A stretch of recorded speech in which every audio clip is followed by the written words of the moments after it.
म्हणजे मला का वाटलं की भाऊसाहेबांची इच्छा असावी, त्यावेळेला रावसाहेब ठाकूरांनी त्यांची पूर्ण जमीन किती एकर होती ती लिहून दिली होती शिवाजी एज्युकेशन सोसायटीला, आणि रावसाहेब ठाकूर गेल्यानंतर आवर्जून त्यांची लेकरं उघडे नाही पडले पाहिजे म्हणून भाऊसाहेब म्हटले नाही, हे माझं कर्तव्य आहे.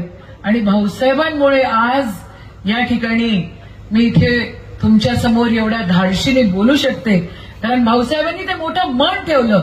एखादा माणूस असता तर म्हटलं असतं की गेले गेले रावसाहेब गेले, कशाला त्यांच्या जमिनी परत करायच्या, तेवढी जमीन राहू दिली असती. पण भाऊसाहेब होते म्हणून आमचं हे ठाकूर कुटुंब त्यांचे अतिशय आभारी आहोत.